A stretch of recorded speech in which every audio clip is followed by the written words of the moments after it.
un petit peu plus, un peu plus, plus, un petit peu plus, un peu plus, un petit peu plus, un peu plus. Bonjour, ravi de vous retrouver pour ce nouveau MAG LCL. Les dernières lois de finances ont, comme d'habitude, apporté leur lot de surprises en matière de fiscalité patrimoniale. Quelques changements, souvent synonymes d'augmentation d'impôts sur le revenu.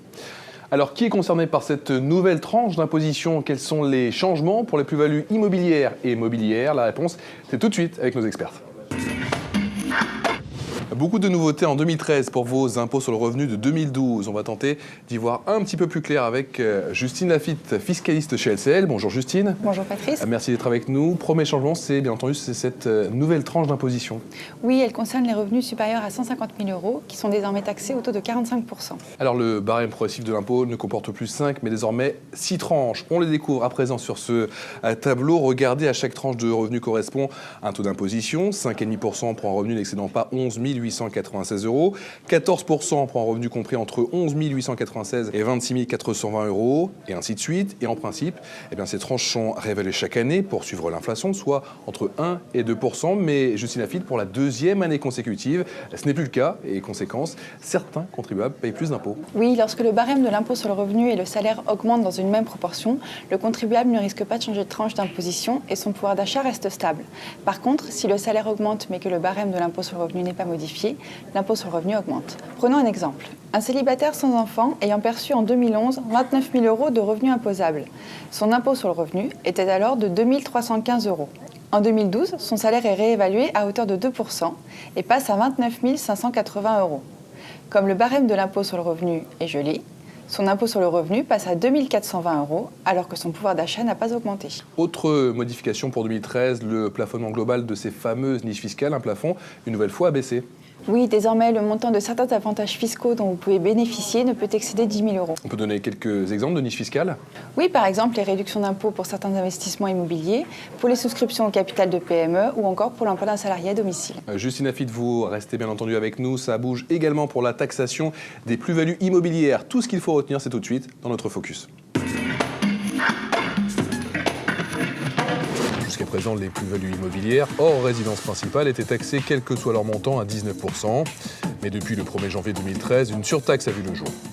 En effet, en cas de plus-value supérieure à 50 000 €, l'impôt est majoré d'une surtaxe pouvant aller jusqu'à 6% selon le montant de la plus-value imposable.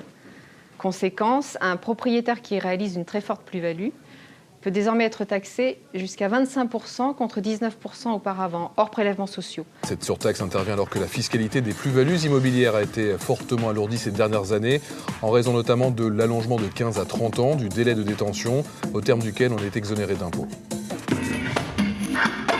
Du changement donc pour les plus-values immobilières, mais également pour les produits mobiliers. Je vous rappelle que jusqu'en 2012, chaque contribuable avait le choix entre le barème progressif de l'impôt et le prélèvement forfaitaire libératoire, mais Justine Lafitte, ce n'est plus le cas.